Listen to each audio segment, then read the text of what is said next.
If you're just starting, now's the best time literally ever. All the big creators are super upset because the CEO of Instagram came out in an interview and he said follower count doesn't matter. Anyone can do it with a cell phone, and it's actually more organic. Just talking and sharing a simple message could literally get 1 million views if it resonates with enough people. I know a lot of yoga teachers are hesitant to make money, talk about money. Right now, I think the world is dominated by companies that are selling opioids. Pharma industries, doctors are the best paid professions. I would love to see a world where yoga teachers are the ones that parents say, I want you to become a yoga teacher one day. Anybody can achieve and accomplish the dream that they want, whether you want to travel the world running retreats, whether you want to open a yoga studio, start a yoga teacher training, or whatever it is. I know many successful yoga teachers that are not on social media, but one thing that they all have in common is community, because those are the people that are going to support you and that are going to join your retreats if you launch them. It's easy to get caught up with imposter syndrome, seeing competition and being afraid, but I can tell you that the people that have accomplished great things that maybe some of you also want to accomplish, they don't let fears hold them back. They think about abundance. They don't look at someone else succeeding and thinking, oh my God, they're taken away from me. They see, oh, that person is absolutely crushing it. That must mean that I can do it too. In order for yoga to become a big force, there will have to be people that get adequately compensated for the work that they do. Because at the end of the day, even if you don't want to make any money at all for yourself, you need the money in order to give back and to accomplish great things and share this. Ultimately, remember that you can't put a price tag on yoga. Yoga itself is invaluable. What you're putting a price tag on is your energy, your output, your family, the lights, the heating. Running a yoga studio is not cheap. That's what you're charging for. So just important to not mix that. Hey guys, so recently I've had the honor to speak at one of Jonah Kest's yoga teacher trainings. He asked me if I could talk about the business of yoga to his students, and of course I was happy to do so. This is the recording of this workshop, and I think there's lots of really interesting and valuable stuff in there, so I hope you enjoy. Super lucky to have Andy here. He flew in just for this. I had seen what he was doing. He had helped my uncle with some online business strategies. That's kind of like where he focuses, but he has a whole academy for yoga teachers. So I was just interested in what he was up to, and we had recently connected in Dubai. He was on a layover and we had lunch, and we've done some interviews and podcasts and such, but he literally has dedicated his entire career to helping yoga teachers, which I just thought was pretty cool. So it's not like he's just a business guy that knows business, but he knows it specifically for yoga teachers, and he's going to tell you more about it, but it's called Impact Academy. And I feel like the intention for bringing you in here is, you know, just to get you guys like excited about like some of the possibilities, because not everybody in here wants to be a full-time yogapreneur, but really just to like see what's out there, how you can support yourself. Just start like churning the ideas, and we'll see what happens. But really just to ask questions, and there's so many ways you can go. So thanks for being here, brother. Thanks, man. I appreciate you. Thanks. Yeah, so thanks for the kind intro, man. So first off, this is not like meant to pitch you anything at all. Like I have no intention of you know, getting you to join something or whatever. You can later look me up if you want. Like Jonah and I have this relationship where we like run ideas by each other, and I remember one thing that you said in the very beginning, the first time we did like an interview, and you said you were talking about like planting the seeds for collaborations without any intention or any kind of like agenda behind it, and that's something that I think works really well. So little tip, it's a really good way to just start thriving and creating abundance, and also like to see the world as being an abundant place as opposed to fear and competition and looking at others with envy and all of that. We can talk about that a little bit more in over the next hour or so. Yeah, about myself. Yeah, my name is Andy Zoltan. Some has seen my ads maybe. But yeah, so maybe I'll give you a little bit of background. About 12 years ago, I started a company called doyou.com, and it's an online yoga platform. We grew that to over 1 million members. And 3 years ago, we decided to add a part to our business, which is to use the strategies that we use to build DoYou to help yoga teachers. our intention was always to do something, to create something to help yoga teachers on any level. Some of you, I'm sure, are new. Some have already been teaching for a while. So I have a lot of conversations. I help them with their business. I have a lot of insights on all ends of the spectrum, like the ultra influencers with like 3 million subscribers on YouTube, and people that are just starting out and that are like pumped about adding 1,000 followers to their Instagram. We also talk a lot about mindset, because mindset is insanely important. It's probably the most important thing, because anybody can achieve and accomplish the dream that they want, and it doesn't matter what that is, right? Whether you want to like travel the world running retreats, whether you want to become a big ass influencer, whether you want to, I don't know, like open a yoga studio or start a yoga teacher training or whatever it is. I know many successful yoga teachers that are not on social media and that are just kind of like behind the scenes, but one thing that they all have in common is community. And that comes back to like whether you're showing up at the same place every day or every week, building community, because those are the people that are gonna support you and that are gonna join your retreats if you launch them. So, and we said earlier, like constantly planting seeds. Every single class that you teach, you never know who's gonna be in your class. Bless you. Bless you. And like, you never know, so you gotta give your heart and everything you got to every class, because it could be your next investor. It could be someone that knows someone at an apparel brand. It just, you never know. So we're constantly planting seeds and creating community, and that's the first and foremost of any sort of success. Yeah. This is actually something that took me super long to realize. Dude, you realized it way earlier than me. I only realized this in my work now with Impact, how insanely important this is. I like to talk about an abundance mindset because it's easy to get caught up with imposter syndrome and seeing competition and being afraid and envy and all of that. And everybody has that, okay? It's totally normal, right? This is like a human fear reaction or something. But I can tell you that all of the people that have accomplished, great things that maybe some of you also want to accomplish, they don't let these fears hold them back.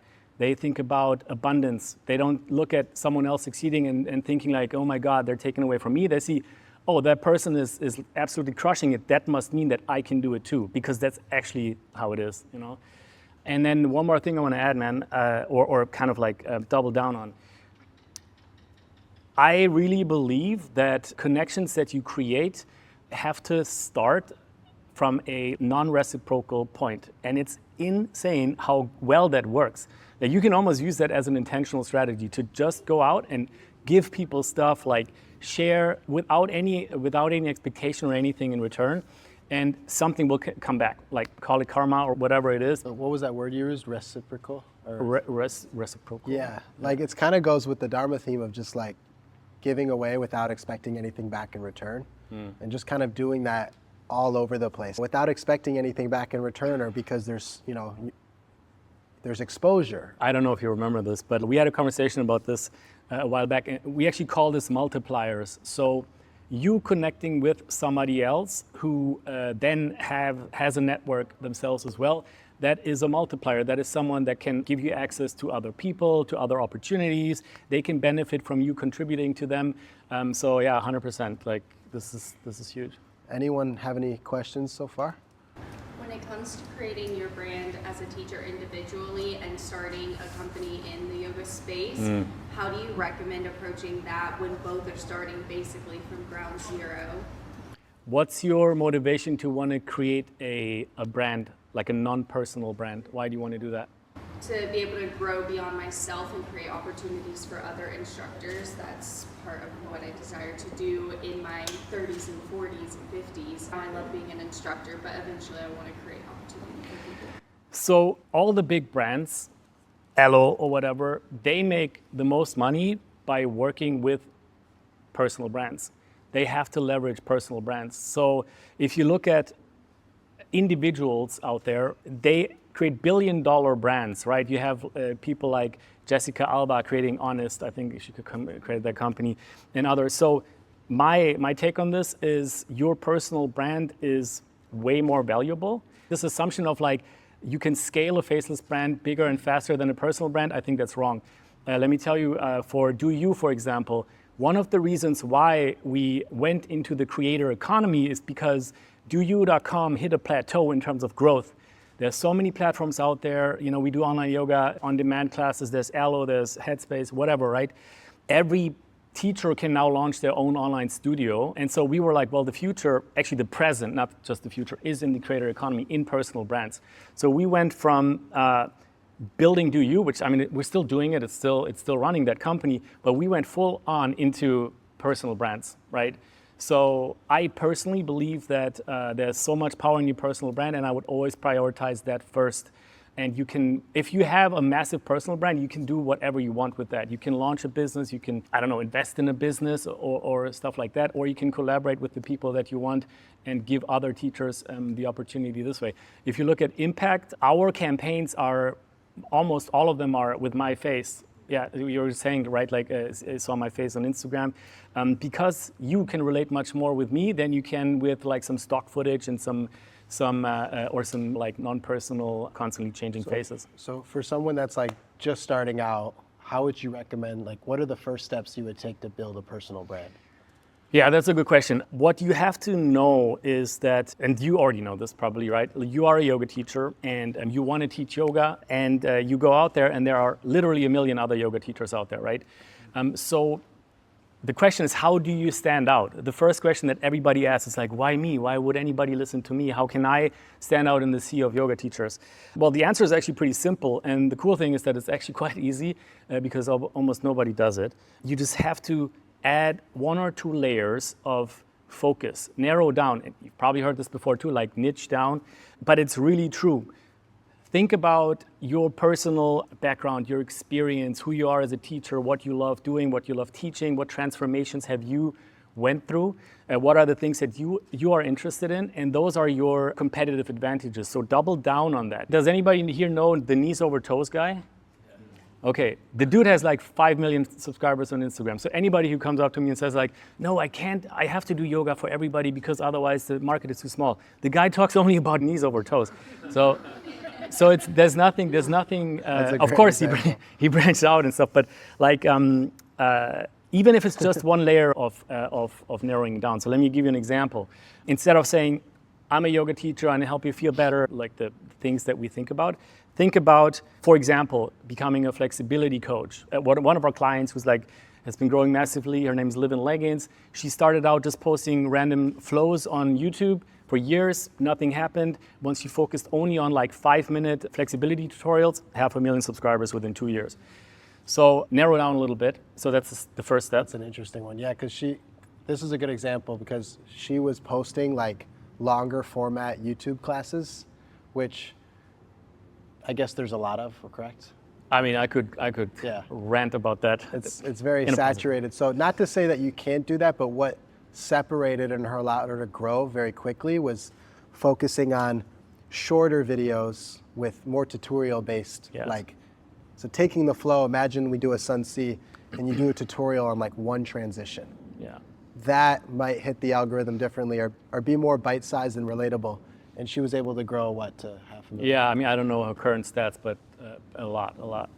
So let me just add one more thing about this. Please. Because you guys have all probably used YouTube and seen like flows and classes and stuff like that. And then one of the easiest translation that we can make from being a yoga teacher that is teaching classes in a studio and putting that online is, well, I will teach classes on YouTube. And that's the biggest mistake that you can make. And I'm just talking about my experience of how to build a business and a brand, okay? Because everybody has this conclusion. So everybody wants to be the next Yoga with Adrian or Charlie Fallows, Jonah Kest. Are you on YouTube? No. Not on YouTube. Yeah. I need to be. So we're just talking about YouTube right now. Don't make that mistake, guys. What helped Yoga with Adrian grow is not what's gonna help you grow now. She exploded literally 10 years ago. This is around the time when like slightly after Do You. What got other teachers that are at a certain point right now is not what gets you there now. So instead of looking at the ones that are already big, look at what is working now. Look at accounts that have been growing in the past year, okay? So step number 1, narrow down a little bit, okay? Find your thing, and it might take a while. Step number 2, look at growth strategies that are working right now. And then step number 3 is realize that solving problems is going to get you much more growth faster, because nobody has attention online, right? So once you've narrowed down your focus, find out what are the problems that people have in this field. So let me, for example, if you want to focus on helping people achieve handstands, okay? I know it doesn't have to be something like fancy like this, it could be whatever. Then look at, okay, what are the challenges that people have and struggles that people have, and talk about those. How can I jump into handstands? How is my hand position? You were giving the example of a sun salutation flow, like very specific things, and immediately it's like, okay, I'm solving this problem. If you want to learn the handstands and you're struggling with, I don't know, strength or fear of falling or whatever, then make very specific tutorials around that and solve problems that people actually have. So it's a great tip. Thank you for those. Sure. So growth strategies that work now, what's the best way to grow now? It is the short tutorials? Or? So, okay, I'm going to give you an unsatisfying answer, which is more high level, and then I will talk reluctantly about like specific tactics that change all the time. That's why I don't really want to talk about it too much. But I'll give you a very easy hack that is quadrupling, 10xing the yoga teachers that we work with, their reach right now. So let's say, I'll use handstands because I was just talking to one of our members who's a handstand coach. He would go on Instagram, and he's a calisthenics guy, so he would look at calisthenics tutorials on Instagram, and he would look at the ones that kind of vibe with him, like, okay, I like the format, I like the style, I could imagine doing something similar. So he found a video that had 1 million views from a guy who only had like 30,000 followers, right? What does this imply? It implies that this dude made a video that reaches like 1,000x his audience. And it's so there must be something. It must be something about the video, not about the fact that he has a lot of followers, right? And then what our member did is he just modeled that video. So he did a very similar video on handstands. It's not about copying. It's about looking. Okay, what is the hook they use? What is the pace? How long is the video? Is there music? Are there subtitles? And what is the pacing of the cuts? Right? I think he did a challenge every day, a video, a reel for 30 days. And he started at like 700 followers, then now he's at 2.5K. So tripled his followers, got several reels with like 50 to 100,000 views. Moral of the story, model what works right now. And that'll always work, right? There's so many things that are already working out there. Look at what they are and work with that, model that. But don't steal. So one more thing, what the guy did, sorry man. He tagged the guy with the original video. He said, hey, inspired by blah, blah, blah, I made another video. I don't think it was actually even necessary, but I think it's more karma and planting seeds and stuff, right? The video wasn't a copy at all. It was a different topic, a different guy. Nobody would have ever noticed that he was inspired by that. And Which is good morale. Exactly, right. Yeah, those are great tips. Jimmy. What's the ratio of people, once you do have a platform besides Instagram or social media, to retain those followers to a paid platform? One thing to have clicks on someone who likes your video so you can get free content, but how much money you're actually making from those followers if you do get followers, 2.5 thousand followers? Yes. A lot of people follow, but they're not always going to pay for stuff. Yep. So, I mean, obviously, the example that I gave, he's at the beginning of his journey, but he's already making sales from that. So there's one indicator in our agency. So we have an agency where we work with people who have like 1,500,000 followers or whatever. And then we have Impact Academy, which is our coaching program for people on any level. When we sign a new agency client, the first thing that we do is we ask, how big is your email list? And that is the single biggest factor in determining how much money they can make. So agency client, I'm not going to name names, but like I give you an example. 500,000 followers, had like 5,000 or 6,000 email addresses, okay, which is not a lot if you have 500,000 followers. First campaign with them makes like 80K in a few days, which is great, right? 3-4 days, 80K, nice. Other person, 50,000 followers on Instagram, 30,000 email addresses, makes 150K in the first. Everything is the same, but they just collected email addresses. So the reason why I'm talking about email addresses is that you have to start collecting the contacts of the people that follow you as soon as you can, because if you look at big accounts, you can see engagement is not, they can't reach 100% of their followers. So if you have 3% reach on your followers with a reel, then that's good, right? This is really good. So how can they get emails? Right. So, email addresses, it's absolutely no rocket science. Basically, the best way, okay, I mean, I'm gonna tell you like a basic way and then I'll tell you a hack, okay? A hack that's like working super well right now. So the basic way is create some kind of like free offering. Let's go back to handstands example. A little like a video on like the best hacks on handstands. Was one secret that you need to know. And make a class, make a valuable, rock solid class. Make a one pager, you can use MailChimp or whatever, I don't know, like some website to put up a one pager, collect email addresses, in return, give them a great video or something, put that in your bio. So this is the basic, right? And then every now and then mention it in your stories. Hey guys, by the way, if you want to learn the handstands, here's check the link in my bio or post here. One strategy that is working super well, a lot of our members are using this right now. So you make a reel and you make it about your topic, your thing, right? Like something specific.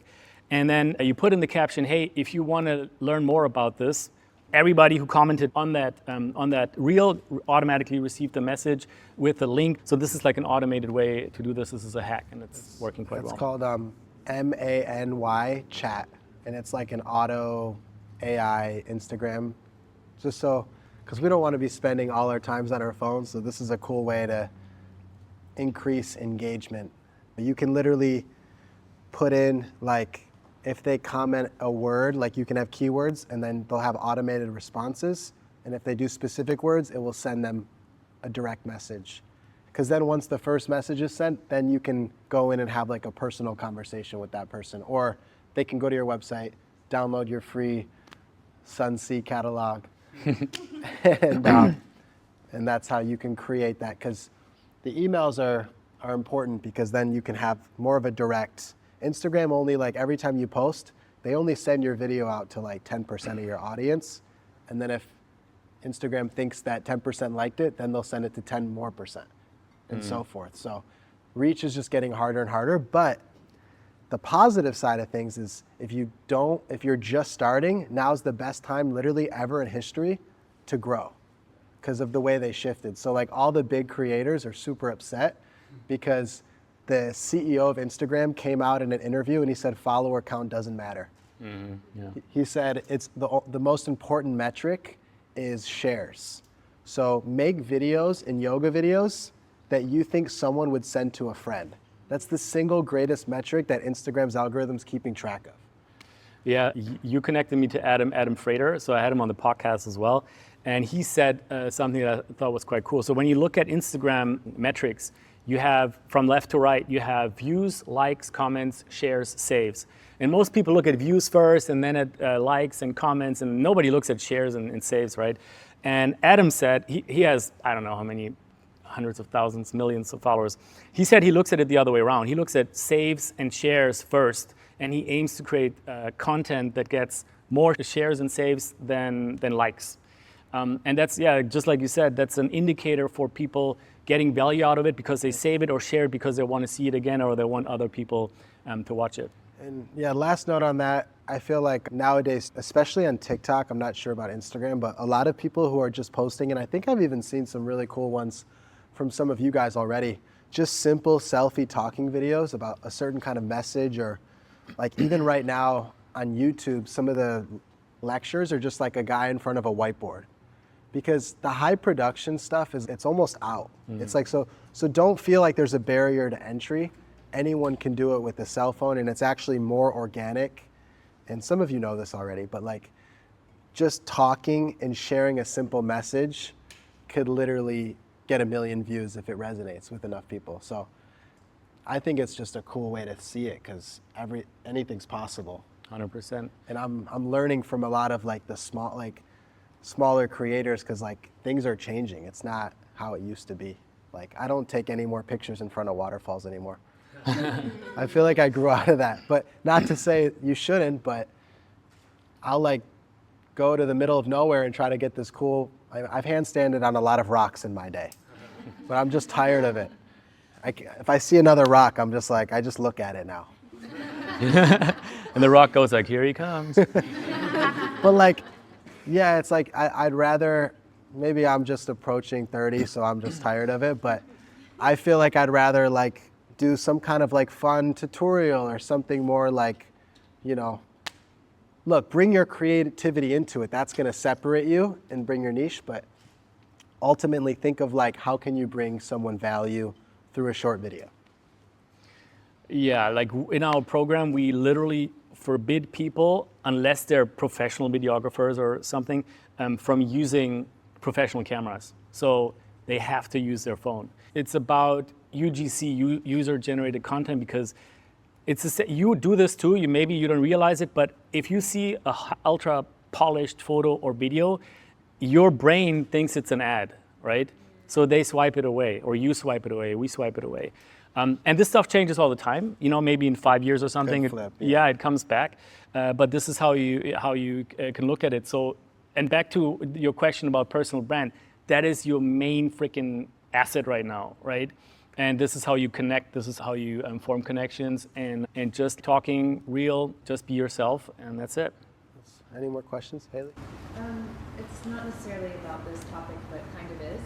Do you think that you should find one platform and focus on that platform? Or do you think you should be doing YouTube, TikTok? So definitely have one platform that you focus on, but syndicating to other platforms is not hard. So for example, in my podcast, I also talk to a lot of creators and people that have big accounts. And what they usually do, our agency clients as well, is for example, they pick, okay, let's be real. They pick either Instagram or YouTube, right? TikTok, maybe, but I don't know. I don't really know any huge yoga TikTokers, at least that I've seen, because it's more difficult to monetize it, right? So it's usually a byproduct. Sam Gok, a flexibility coach from the US, he did Instagram and he uses TikTok. He reposted on TikTok, and TikTok was he was less worried about people seeing stuff, so he would just use it to experiment more, and then he exploded on TikTok too by just reposting stuff and slightly it's good to use the platform-specific features. So if there's auto captions or something, you can use them by TikTok, because the theory is that then they make it more likely to succeed. But in general, from a strategic standpoint, pick one platform. In my humble opinion, that's where I've seen people succeed the most. I'm going to say something, but I don't want you guys to freak out about this. But it's just something that I've heard a lot of people say. So in my podcast, in the end, he's like, what is he going to say? The people that I ask that have come really far and built maybe big followings on Instagram, and I ask them, so if you would start all over, which platform would you use? What do you guys think they say? YouTube. Instagram, TikTok. Someone said YouTube? Yeah, YouTube. So first of all, use a platform that is most natural for you.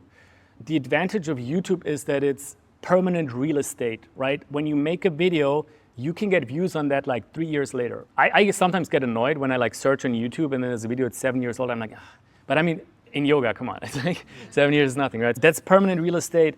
And so YouTube is a great platform also because it can be used for education. People that watch your content on YouTube are willing to learn from you, which means they're also more willing to practice with you, potentially buy from you, right? All of the platforms have their advantages. I'd say Instagram and YouTube are going to be the ones that are currently probably the best ones. All right. I think we kind of shift into collaboration, and then from there maybe look at it from a non-influencer Instagram. Yeah. How can they succeed outside of that? Yeah. But as far as collaboration goes, that's, besides the algorithm, I think that's the quickest, most meaningful and connected way to grow. So what do I mean by collaboration? I mean just really seeing someone else's strength and then bringing your strength in with that. And then when you put those together, it creates something new. Everyone's favorite song usually is a collaboration between two of their favorite artists. So with collaboration, one thing that I see and that I had to learn the hard way is I just expected people to want to collaborate with me. And then when I got shot down or someone stopped answering my text messages, I was really hurt by that. I'm like, why don't they want to do something with me, And then I heard I was watching some interviews, probably with Gary Vee or something, and he was like, you have to come into it giving some sort of value. So for example, I don't know, you know, if you want to collaborate with Andy or each other, why don't you say, look, like I noticed you don't do this, but this is what I'm actually really good at, like audio. How about like we come together and create a series, something like that. Or like Amy's a good painter. Like, why don't like I paint something in real time while you're flowing, and then we like, in the caption we say wait for it, and then like boom, like, you know what I'm saying? Like these are random examples, but find a strength and some way to bring value, because no one's just gonna want to do you a favor per se. Some people will, but bring something to the table and just don't expect that to just randomly happen. Yeah, I agree So with like that. for like the Trevor Hall collab, he still didn't guarantee me anything. I'm still waiting to hear from his label if this song's ever gonna come out. But the way I had gotten in was, it took 4 years of just consistent persistence and just asking. And the way I just said, look, like Trevor, whether you know it or not, you're like a god in the yoga world. Like everybody loves you, and like you make every yoga teacher's playlist, you're on. And I'm like, I feel like if we were to do something together, maybe I could help even more so get your music into like the classrooms. That was like my way of like coming into it. So you want to think like, kind of circling back to what he said, like brands are built off of people and faces and culture. I remember like Nike skateboarding. I read an article that when Nike first dropped their skateboarding shoe, all the skateboarders did not support it because Nike just randomly came into this subculture, and they all like, any store that would sell Nikes, like they would just like totally vandalize, and like skateboarders are pretty brutal, you know? They're very protective of their subculture. So Nike was like, shoot, they're not selling any shoes. So what they did was they started to only sell their shoes at local skate shops. So you couldn't even buy them at Nike, you only could buy them, and it would support the local skate shops. And then they started to be embraced, and they started to sponsor local skateboarders, and that became their route to getting into the subculture. So you guys are the subculture. Like you're in the streets, in the yoga rooms, in the shalas of the world. So like brands need people like you to authenticate them, if that makes sense. And you don't have to have a big following or anything like that. It's just they need, micro-influencers are actually even more popular because A, they're more accessible, and B, like they're like just on it more, and they're more with the times. Like a lot of brands don't even go for influencers with 1 million plus anymore, just because A, they're just too hard to work with, and they're too expensive. So I guess coming back like full circle, do you guys have any questions on like the collaboration aspect of things, or like any of that? I guess like what would you use as like a measurement tool of your worth? So like let's say I want to collaborate with you, like how can I identify with you like what, like how worthy I am of this project if I don't have like a ton of followers? Because I feel like I've tried to work with different people, and like the measurement tool for success is like the amount of followers you have. Well, I think the right person too, like if you're judging someone based on their amount of followers, that's just that kind of person, you know? Shouldn't want to work with that person. Yeah, I don't think you should want to work with that person in general. But unfortunately, a lot of people are going to be shallow in that sense. But I feel like if you really get to know someone, like I could individually name strengths and see collaborations that we could do personally, like from the small part that I know about you. But it's like, I think it's still your responsibility to communicate that, because they just might not know. They just don't know you well enough, right? So like it's a little bittersweet, but some people are just closed-minded in that sense. But that's just the reality of things. I have a little hack that you can use, because I'm the guy who has to find ways to work with people, even though they don't know me. So especially in the beginning, I came into yoga like not being a yogi, not knowing anything, and wanting to build a media company in the space, right? So I had to find all of these hacks.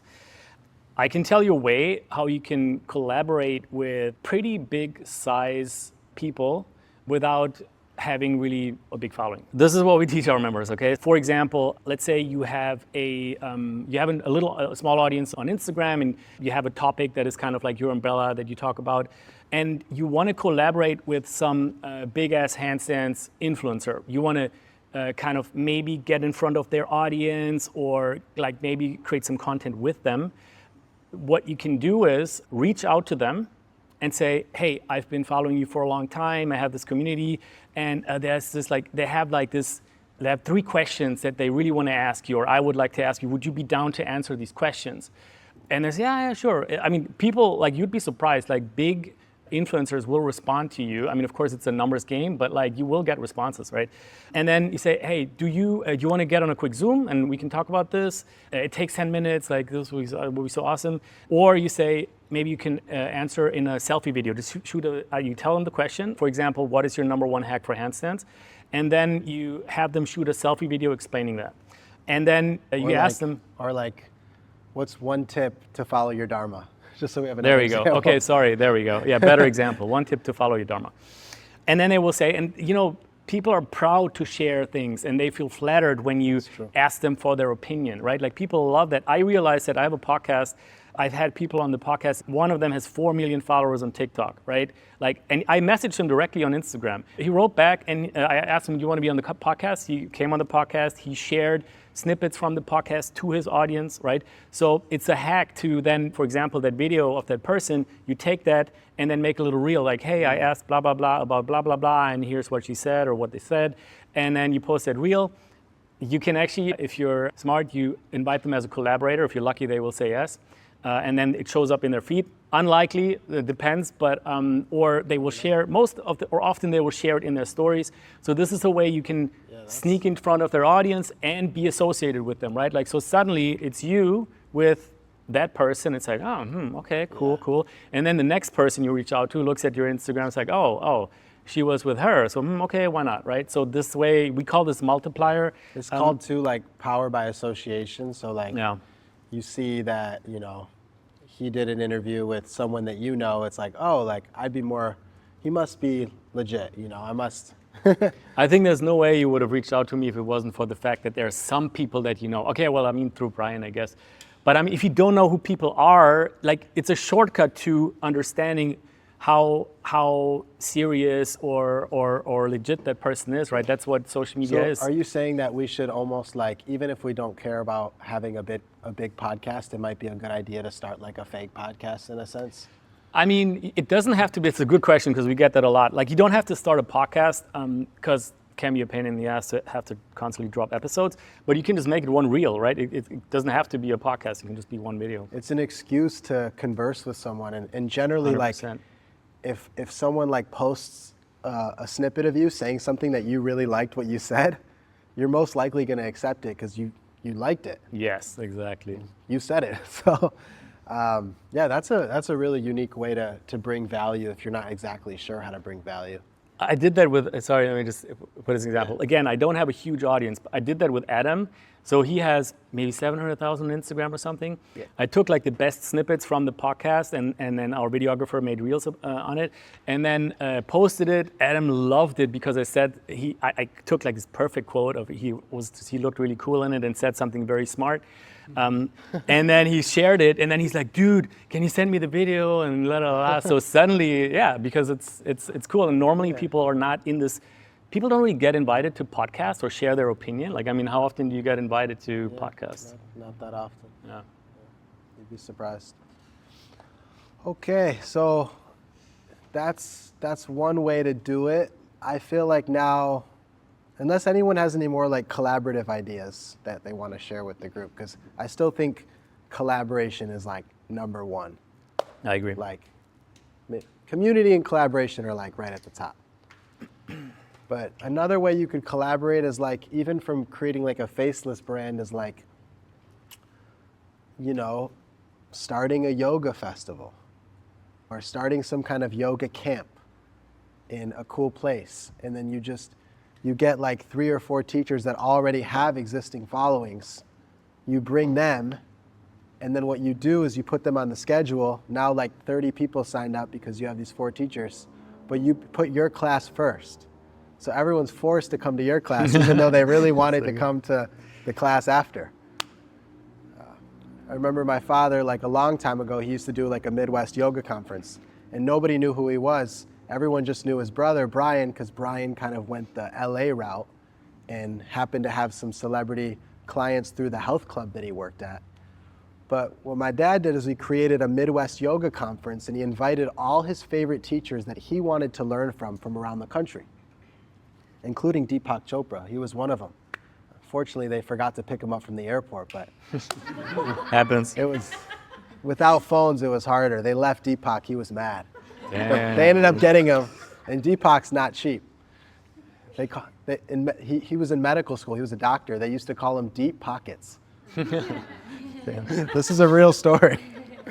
No, Deepak Chopra is great, but long story short, so my dad invited Sean Korn, who you guys might know. And she was like the headliner. He put her class like right at like 11 a.m. prime time slot, but he put his class right before hers. So everybody had to go to him, and nobody knew who he was. And that was his way of like bringing together, but also like learning a ton, you know? So regardless of growth, like you can just learn so much from collaboration. Like look how much we've learned from this training, all the different teachers. This is all collaboration. You'll probably get tired of hearing me say collaboration because I believe in it so much. Do you think collaborations only work if like you're going for a big brand or like someone who has a lot of followers? Like what if people are trying to collaborate that both don't have a lot of followers? Yeah, no, it works. It doesn't matter the size. Like it honestly, like work with people that you're just genuinely interested in or inspired by. And they can be outside of your niche. It's actually better if they're outside your niche because then there's something unique that comes out of it. And they don't feel threatened by you taking their if you just add ones and zeros together, it's like, it's vanilla, but if you mix it up, you get this like new candy bar that's like, you know, got all types of shit in it. All right, let's go beyond Instagram because I feel like, yes, that's one way to grow. It acts like almost like a digital portfolio. And it can be helpful in certain settings, but like, let's go beyond that. Like, are there other ways they can do it by providing value? Yeah. Is the camera still rolling? Because I'm about to drop some wisdom. I'm joking. Thanks. Thank you for everything you've been sharing, by the way. Yeah, sure, man, sure. Yeah, so actually I wanted to mention something or share something that is from somebody who is not a yoga teacher. I'm not a yoga teacher, and I'm a marketer too, right? So I'm in this like intersection where I merge marketing with yoga, and there is a conclusion that a lot of yoga teachers make that I think can be expanded a little bit to give you more abundance as a teacher and more opportunity to help people. So what I see a lot in our program with teachers is that they always label everything that they do yoga, right? So even when you go to YouTube or something, it's like yoga for, right? But the thing is, there are so many people out there that don't know what yoga is and what transformational power it has, that feel intimidated by the term or like have absolutely no access to it. So as soon as they see that word, they're like, nah, whatever, right? So what I always tell yoga teachers is like, think of solving problems, right? Like what are the needs that people have? What are the pains, literally, potentially, that people have? What are the challenges that they have in their body and their mind that they want to overcome? Yeah, that's probably an insider. Shoulders, yeah. Yeah, so... yoga for sitting at your desk. Well, no, but it's like, it's more like... Or not even yoga. Back pain. Yeah, sorry. Yes. Sorry. You fell for the trap. Yeah, it's so... What was it? Like if you have pain in your hips, what you can do? So you reverse it towards yoga. So Yes. they're searching pain, they go on yoga. But then what you do, what you do is, because then you're sneaky, because what you do is, hey, you have back pain, you know, like I can help you, blah, blah, blah. And then all the other layers and facets and the holistic health benefits of yoga, you sneak them in and you make them accessible to people that would have never like considered it, right? And this is how people somehow, like you guys came to yoga. Maybe it was recommended by friends, but in my case, it was because I had an injury and I didn't freaking want to do yoga. I'm not that I didn't want to do it, but I'd never thought about it, right? And then I was like, oh shit, this is actually quite helpful, you know? And then comes meditation, breath work, and all of that stuff. And now it's my go-to thing for injury recovery. So thinking of it that way, it helps you because it helps you get access to more people by being less like discriminating, I guess. And it also helps you reach more people because now you're not just looking at yoga practitioners, yoga enthusiasts, now you're looking at the world, right? And that's how, to go back to Liv in Leggings, how she went from 30-minute morning yoga flow, like Yoga with Adriene, and went to flexibility, mobility, and stuff like that. And suddenly her YouTube goes crazy because people actually want those specific problems solved. And then the next thing is she converts them to her online yoga platform, her online yoga programs and stuff like that. And like a year later, they're like yogis, you know? So. Yeah, and I think that's a great point because you'll separate yourself in the beginning, but also I do think there is value in calling what you do yoga because I've seen like multiple trainers that are friends of mine that have sort of like, you'll see like, and most of you have already kind of seen this, but like as you do yoga, like you start to like learn about other things, right? So I've had a friend who like does not identify with yoga anymore. He just thinks there's issues with it. He thinks mobility training is way better, right? So he calls all his things mobility, and he really struggles to fill up his retreats and his online programs because he's not drawing from the pool of how big yoga already is. Like imagine, like yoga's, it's taken what, 25 years, 35 years to be where it's at today as far as like popularity. Like yoga's a household name. It's not weird anymore to say, I do yoga, or I'm going to yoga. But like it was really weird to say that like 15, 20 years ago. They'd be like, are you like with some guru or like stretching and putting your foot behind your head? So if you think about it, you don't want to necessarily like reinvent a whole new thing. Not that mobility is that, but if you start calling it your own system and not have the word yoga in there, it's a way more of an uphill battle to convert them into trusting you. Whereas there's so much trust in yoga already, especially with like teacher trainings, and I have a unique business proposition for all of you guys, so I'll share that at the end. But I think there's a lot of value in also labeling what you do as yoga because there's already a global community that's hungry for it. Instead of that uphill battle of like, you know, calling it a different system. I just want to clarify, 100% agree with that. So it's not about like coming up with a completely new thing or something because like you said, yoga has massive gravity. It's more about like how you think of who you can approach, right? And then the way that you help them get there is yoga, and you call it that, you know, or mindfulness or whatever the practices are that you teach. So 100%, man. Totally. Sweet. Kind of like you sell them what they want, but you give them what they need. Yeah, that's a good way to look at it. Yeah, and there's also always a place for it, right? Like that doesn't mean like this example. I think it's a good example of the person that completely changed to mobility. Like you don't want to use it where it like really makes sense, right? You do not only have the power to help yoga practitioners transform, you have the power to transform anyone, right? So that's the idea. Heidi, do you want to give a little just background and perspective on what it's like to run a studio? I was going to actually like bring up this, like to ask your knowledge and expertise of running a yoga studio is beautiful and fulfilling and a passion, and it's great. Like I would do it, you know, no matter what. However, I do find that there's some challenges that come along with the fact that like everything costs more money to run a yoga studio right now, but unfortunately like people aren't willing to pay. Like I haven't found that like those are moving together, if you know what I mean. Like so people are not as willing to pay what it costs to run a studio. There's not a very high value in it, at least in my area where I live. Because there are so many studios, I guess, right?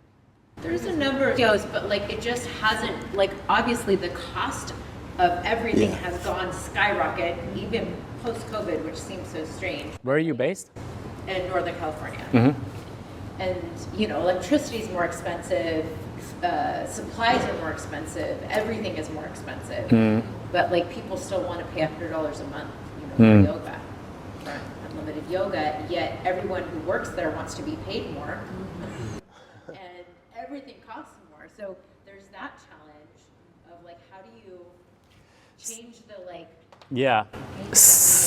culture? Yeah. So I'm gonna close the circle with the personal brand that you brought up. You know where I'm gonna go with this probably. So the benefit of having a personal brand is that people want to practice with you or learn from you, right? Yes, in a studio you probably have other instructors in that studio, but still it's you, right? So you want to create a brand or something that attracts people for the content, not for the price, right? If you compete for price, you're screwed because there's always going to be someone who's cheaper, right?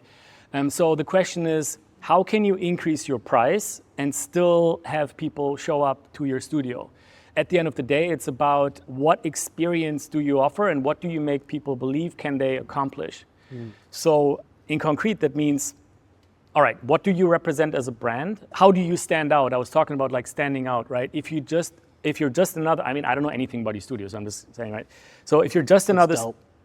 it's dope. Okay, if you are another yoga studio, yes, you can. If you make like amazing facilities and all of that, you can probably like ask more. But at the end of the day, the way to really compete is through your brand, right? And a personal brand is just perfect for that. If you start nowadays, it's all happening on social media, so this is just a great place to do that, right? Create content, people will just run through the door. There are also like business tactical things that you can do, how to acquire customers, what kind of ads to run and stuff like that. And so what I would advise is back to modeling. Modeling in the sense of looking what is working out there, looking at other studios, not in your area, because you know, like the best ones are probably not in your area, but look at other studios, look at the ones that are crushing it and see what are they doing differently, right? And why are they able to crush it? Because you don't have to reinvent the wheel ever, right? This is not about copying, it's about like finding what works and applying it to your business. Like that focus on the offering, the value, the experience, and Yeah. not necessarily like having the best bargain, because Yeah. ultimately what people are interested in is the experience that they're having. That's why I think brands put so much attention into like the store and the experience that you have at the store.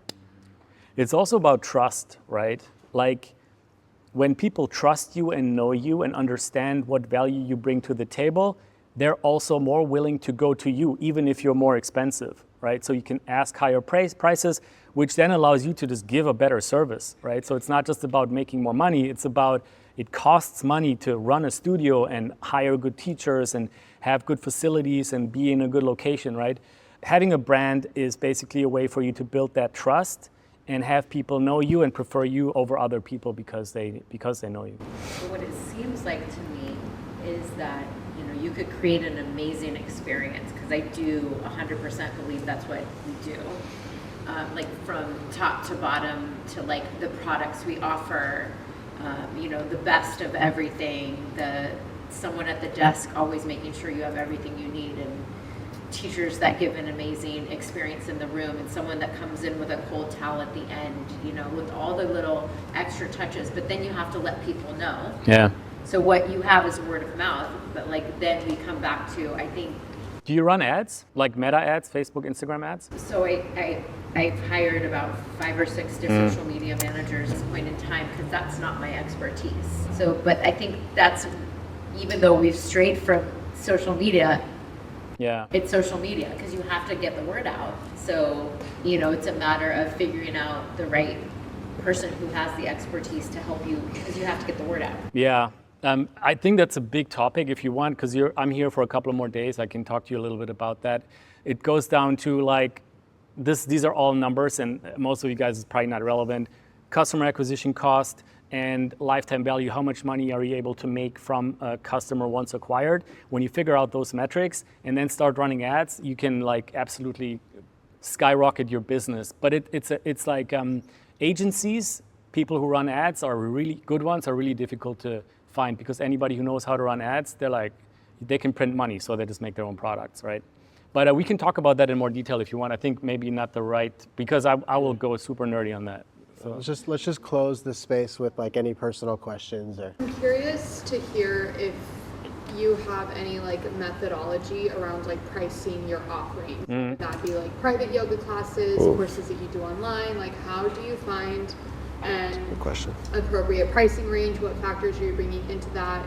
Does your demographic play a role? You know, economy is different in different states. What are your thoughts on? So for anything offline in classes, I think you're better to answer that question. You're on a different level, maybe. Yeah, I mean. But online, I can give you an answer for that. Yeah, I guess it just depends who your client is, but anyone that I've tried to hire that has worked with you, they just charge me astronomical rates. That's what the first thing So that if anything, he's teaching triple your know prices. your value.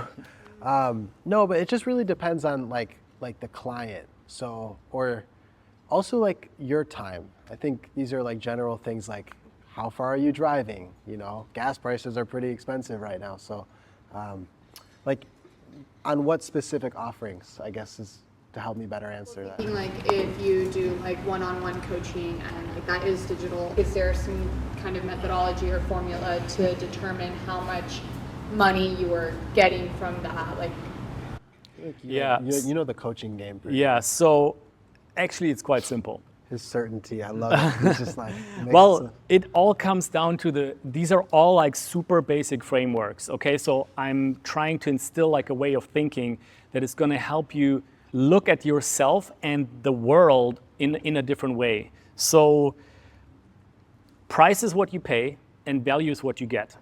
I didn't come up with this, some smart person did, I don't know who. So if you like price yourself based on what everybody is paying, well, you know, everyone's charging, you know, $100 an hour, then I guess I'll do that too. Then you will always be capped at that. And you will always compete with other people that are just doing what everybody else is doing. You're basically throwing yourself into the pot. Now, when you're starting out, this is just how it is. You need to gain experience, you need to leverage these opportunities, networking and stuff like that. And maybe it makes sense to do stuff for free because you are on a mission to become a person that can provide value. Because value is what you get. Somebody that you can provide value to because of your skills and your expertise, they don't care about money, right? Of course, you know, I'm not going to pay like $100,000 for whatever, but to them, it's important that you help them overcome the problem, the struggle, or achieve the outcome that they desire, okay? And then when you come from that place, then you set the price. Again, that doesn't mean that you charge $2,000 an hour. You can at some point. I know people that do that, many actually. But it's about providing a solution to something that they desire.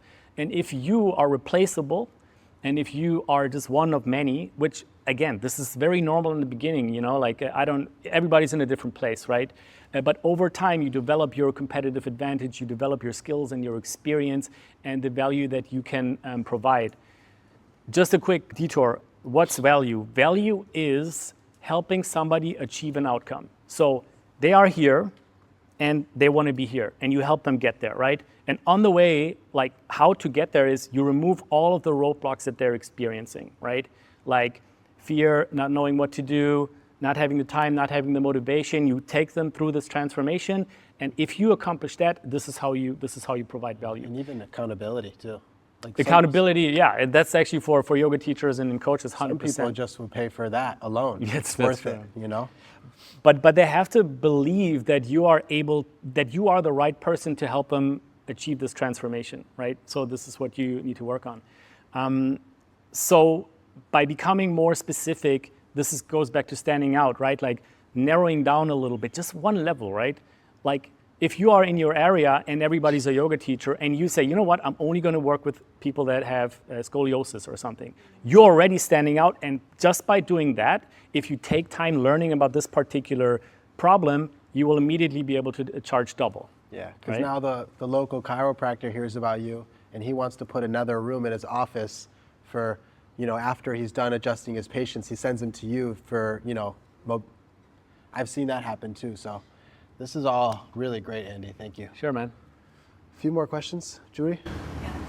So right now my brand is in Japan, and this past 10 years I was living in Japan and building my personal brand and also my yoga brand. I have 2 studios in Japan, and I also have an online studio. But I'm moving back to Hawaii, and I want to start building my brand in Hawaii too. And also, as a company, we're thinking about potentially having, thinking about maybe expanding it to somewhere in Asia. So my question is, how can I? Because right now my Instagram and my YouTube and my online studio also are all in Japanese. How can I kind of start to expand and make it? How big is your following? I'm asking because if it's small, then it doesn't really matter. But if it's significant, then you could. 21,000. Okay. All right. So I think when it comes to trying to bring social media followers over into a different language, we get this question a lot. That's going to be very difficult. And especially with US and Japan, the cultural differences, the way people use social media, consume content and all that is very different, right? So I think you will be able to leverage your experience in creating content and in building these channels, but you will have to adapt them and you will probably have to mostly rebuild them, right? Definitely don't run one channel in 2 languages. Don't make that mistake. That's going to be really, really bad. What you can, from a business standpoint, I think what you can leverage is always the systems that you've created to run the business, the operations of your yoga studio, all of those things, and the systems for your socials. But it is to some extent starting from scratch. Another one is you have authority, you have a business, you have revenue, so you could leverage your business to create partnerships, right? So you're a legit business owner, you have done this before, so maybe there are people you can partner up with and take shortcuts and use multipliers and collaborations. Yeah, in a nutshell, I think these are the first things that I think of. Just good advice. Thank you. Yeah, sure. Sam, and then So I'm interested in talking about building your business without social media. I teach a type of yoga that is really big in anonymity. what is that? I teach yoga for addiction and relapse prevention. And so there's no promoting that. Yeah, yep. So I'm trying to expand the business without social media at all. Totally. Actually, without promoting it. It's basically just dealing with directors and clinics and things like that. Maybe this is a question. No, so this is a great question. Should I? Yeah, please. Yeah. So you actually already said some keywords, right? So you already mentioned multipliers. You already mentioned clinics and hospitals or groups and stuff like this. So in that scenario, we work with people, for example, that work with veterans or people with some kind of trauma, and they also cannot really promote online, and people are also they don't want to share this stuff and all that. So then you would be working with, clinics, organizations and groups that bring these people together. So you can use the same mechanisms, right? Like for example, a free training to help people. I can give you the example of the veteran. He has a PTSD trigger program, right? Like how to prevent PTSD triggers for military veterans and stuff like that. And so it's a free program that he uses, but he doesn't promote it online. He has barely any following, and he leverages these groups. A lot of organizations are super eager to work with people that have more modern ways to help people, like online. There's not a lot online about this stuff, so it's a big advantage, and you can massively. Actually, that can be a very big advantage and a shortcut for your growth, because you tap into people that really want to find ways to help their community and their groups, and they're eager to work with people, and it's much easier to make deals and collaborations with them than it is with an influencer with 1 million followers. Wow, yeah, that's great. Yeah, I would say the same thing for that.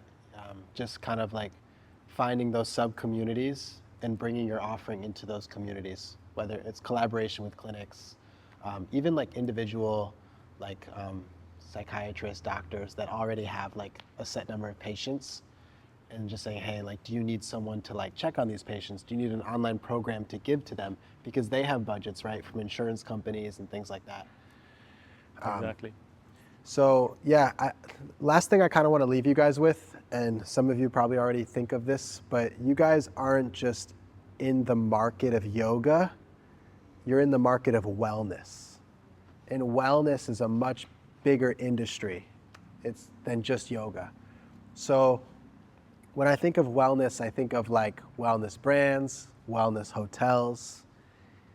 Every hotel on planet Earth is like basically forced to have some sort of wellness component. And they need either yoga teachers or some kind of like system, right? Or some kind of like idea to help them integrate. So that could be one route you could go to where you help, hotels bring in that kind of culture. You go in and you say, hey, like, even if it's a small level, just like, hey, can I come in and teach yoga to your hotel? Do you guys need anyone to train the teachers or build a team in that sense? I think there's a huge opportunity there. I never saw it coming, and I've started to work with a few hotels, and I was just very shocked at like how little these like top execs at hotels know about wellness. But they're all like, wellness, we need to get into it, because they're like hungry. They're like, we're behind. So you guys, like each and every one of you, I have the confidence, could walk into any boardroom and just like blow everybody's mind on wellness. And seriously, like that's like, they need it. So that's one component. And then the other component is like just being like a wellness entrepreneur, just like always kind of having that in the back of your mind of like, okay, this could be an opportunity. This could be an opportunity. Even if it's not about money, like you see a music venue, like, whoa, what if that could be like a yoga event before the music venue? Just kind of like always thinking of like those ideas. And that comes with time. And, but also too, like yoga doesn't need to be a thing where it's just all about supporting yourself. Like maybe you're in a position where, you have another job that covers your expenses, and like yoga is just your like pure way of just giving back and self-expression. So it doesn't always need to be like your first and foremost thing. And then ultimately, remember that you can't put a price tag on yoga. Yoga itself is invaluable. Yeah. What you're putting a price tag on is your energy, your output, your family, the lights, the heating. Running a yoga studio is not cheap, so that's what you're charging for. So just important to not mix that.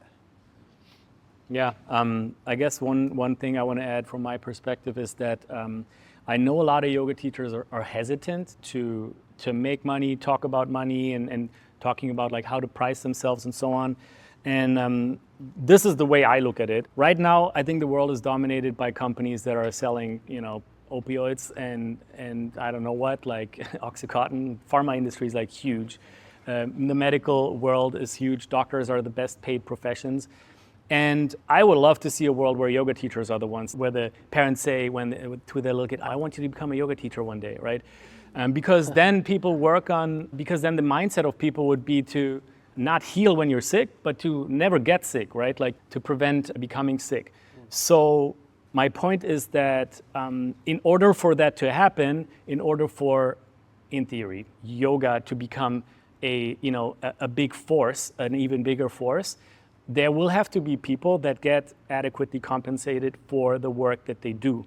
And so there's real value in the stuff that you bring to the table. So don't be shy or don't feel inappropriate thinking about these things, because at the end of the day, even if you don't want to make any money at all for yourself, you need the money in order to give back and to accomplish great things and share this, right? And make it more accessible. So I think, just don't be shy about that, guys.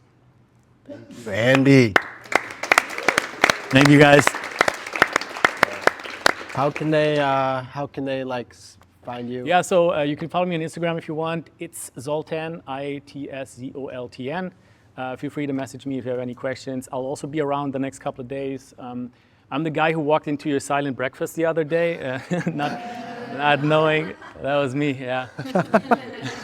I was like, sorry. So sorry about that. But yeah, I'll be around and like super open to chat about anything. And yeah, Thank you thank so you guys much. for showing up and listening. Thank you guys so much. Thanks.